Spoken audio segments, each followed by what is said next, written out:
siya yung nabinggo lahat. So, ito naman, bigyan din natin yung iba. May ano dito, So, hindi nakasali si Ay, EJ. bakit? oo, hindi na pa nakasali si EJ. Kasi nabinggo niya ang lahat.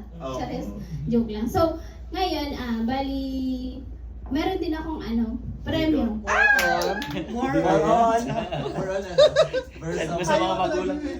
More on, patalingon. Kahit saan. Versa, more on. May kanya-kanya silang layunin at saka disenyo. Parang nahilag sa ating March. Para maintindihan nyo kasi huwag tayo mag-focus sa English kasi may mga iba dito, gaya ko, hindi ko gaanong maintindihan pag puro English lang, di ba? So mas maganda talagang na may halong Tagalog yun. Ipaglaban mo yan! Parang Okay. galit na galit eh. Ano po ba ang kaibahan nilang dalawa? Okay, si Universal Flange Adapter, ito ay ginagamit upang i-connecta ang dalawang piping system na may magkaibang diametro o material. Wow. Magkaibang diametro. Diameter. Diameter. Kahit- May magkaiba sila. So, Diba? ang design Pwede na niya rin. ni Universal Flange Adapter, ang design, karaniwang may mga Kontrabida. para sa mas matibay na pagkakabit ng flange. Okay. Sa Universal Flange Adapter ay ginagamitan ng bolts. Gamit ang flange show. May Ang word tawag ako. nito, T-flange. Flange team. Okay.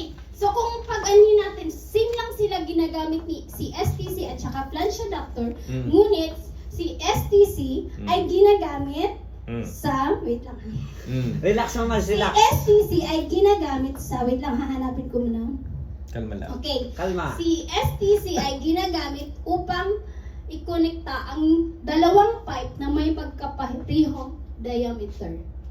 Kung naalala nyo kay Sir Glenn, same sila baga sa inside, no? Same yung inside. Yun ang kaibahan nila. Kung ano yung perception ng bawat isa. Kumbaga, ano din natin, i-understand, intindihin din natin kung ano yung kanilang pinaglalaban. Kumbaga, i-put natin or ilagay natin yung sarili natin sa kanilang mga sapatos. Or in English, yung idiomatic expression na, put yourself in the presence of God. in someone's shoes. Kasi pag Not ilagay mo self. yun doon, mas lalo mo siyang maiintindihan. Kung ano yung subjective reality niya. Kung ano yung perception niya. Kung meron ka bang maiaambag doon sa perception niya. Kung nakikita mong parang may mali sa perception mo based sa subjective reality ko, pwede mong maiambag sa kanya. Pwede mong kahit papaano mabago yung perception niya. Kung gusto niyang mabago yung perception niya based on doon sa kanyang subjective reality din.